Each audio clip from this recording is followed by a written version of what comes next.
Why is white supremacy the system that where does white supremacy as the system of order that controls our lives come from? One of the sources that I'm going to send to Lisa and Fanny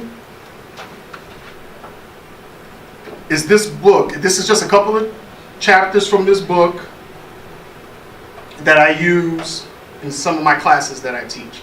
Dope book, came out a couple of years ago, Stamped from the Beginning, The Definitive History of Racist Ideas in America from Ibram Kendi. All right, so chapter 2 of Stamped from the Beginning, I'm just going to read a couple of quick things. The Portuguese made history as the first Europeans to sail along the Atlantic beyond the Western Saharas. Cape Wright, so in order to bring enslaved Africans, carrying 240 captives, arrived at, so 1444, right? You see it? 1444, right? Portugal is the first European nation, right? This is all shut down because of the control of the Ottoman Empire and the Crusades and all of that. So Portugal is over here on the tip of Spain, right on the Atlantic. Portugal was the first European nation. They were like, damn, the Mediterranean's all fucked up. We can't do that anymore. So what do? They use the Atlantic. They use the Atlantic Ocean route. That's the Portuguese contribution to history. They mapped the Atlantic route into Africa after the Mediterranean route has been shut down due to centuries of whatever. 1444 is the date that the first ship comes back to Portugal with slaves in it. That's 1444. Portugal mapping the Atlantic route happens decades earlier, but just for the sake of your notes or whatever, just keep the date 1444 in your mind. All right? Keep in mind that it's before 1492. Right? So before Columbus is sailing the ocean blue, Portugal has already mapped the Atlantic route for European powers to get into Western Africa. You understand? 1444. And that's late. That's not even the truth of when it starts. But just for the sake of keeping it quick, because I'm already fucking struggling with time, right? Just keep 1444 in your head, okay? And peep this. If you know anything about the history of the African slave trade, you know that the African slave trade doesn't reach its height until the 18th century. The 18th century is the 1700s. If Portugal is mapping the route into Western Africa in the 1400s, that's 300 years of European occupation in Africa before the African slave trade really blows up. 3 centuries. Okay? Okay. There are 5, I call them the big 5 European powers, right?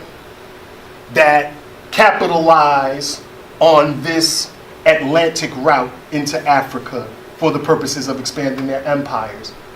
You already know the 5. Well, you definitely already know 4. The 5th one's trickier. I'll give it to you. But I'm going to show you, right? I'm going to show you. This is going to start to get us to the point here, okay? I'm going to show you that you already know it. Don't cheat.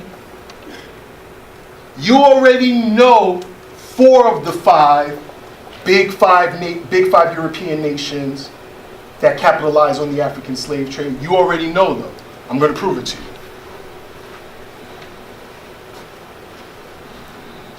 Language, right? What language do we speak in this country? Speak up now. Don't get nervous and shit. I'm making you nervous. Speak up. Say it with your chest. What language do we speak? English. Okay, you think motherfuckers in this that were born here on this continent just popped up out of the ground speaking therefore art thou and shit? Why do we speak English in this country? What about the British? British colonization. We were British colonies, right? Okay, so we speak English. All right, so what does that mean about England? Was it one of the big 5?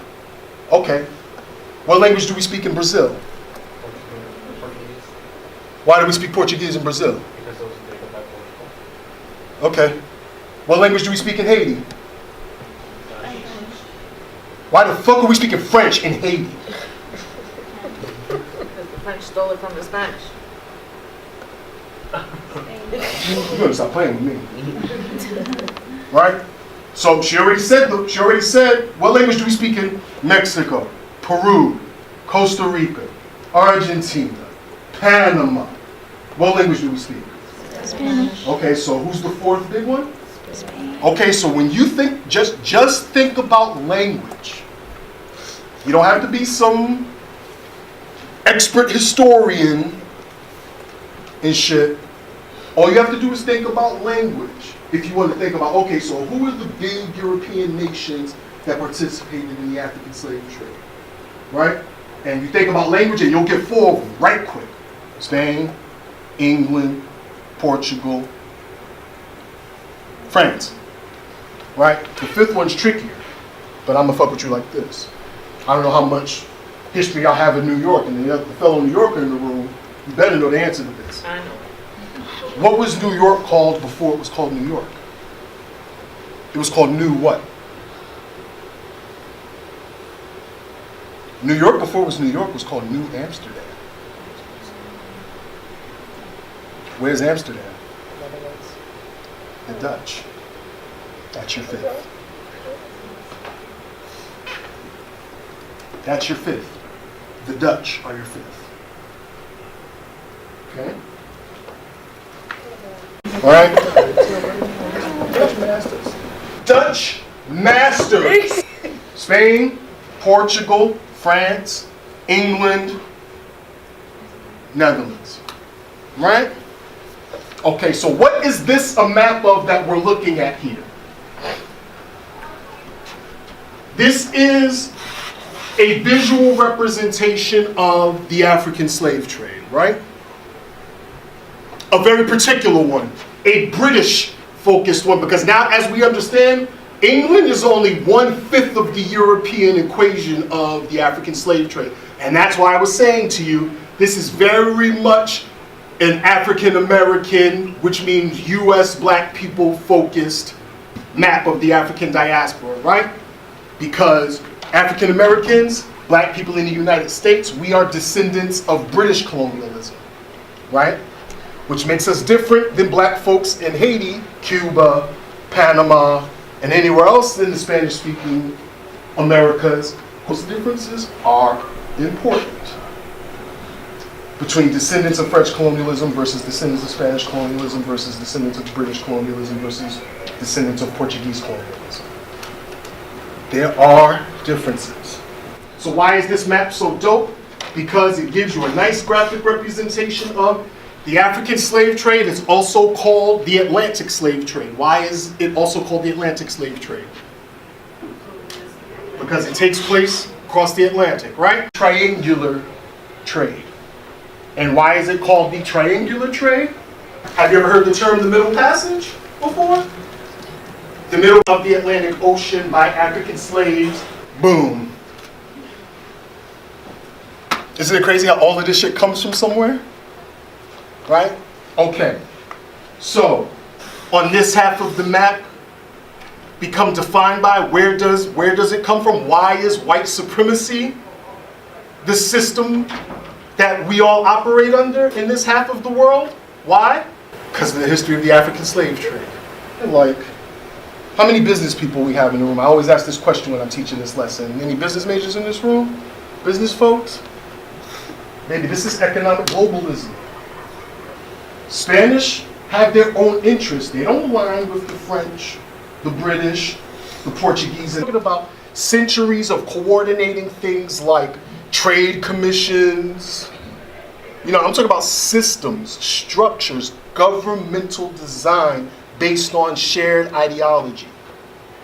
These big five European nations are expanding their empires across the Atlantic into the New World, right? So when you get to the New World, there's questions about who could land in the New World changed hands. How many, like, It used to be known as Hispaniola. It was controlled fully by the Spanish, but now half of it's controlled by the French, half of it's controlled by the Spanish. The Spanish half is Dominican Republic, the French half is Haiti. Right? The Louisiana Purchase, the British purchased Louisiana from the French. Spain and Texas belonged to the Spanish at one point. So when I tell people that the African slave trade changes the world, this is what I'm talking about. The African slave trade brings all of that European variety into contact with all of that African variety, and it brings them across the ocean and puts them into contact with all of that native indigenous variety. All of these groups forcibly coexisting with one another because of slavery and colonialism. That's how the African slave trade changes the world.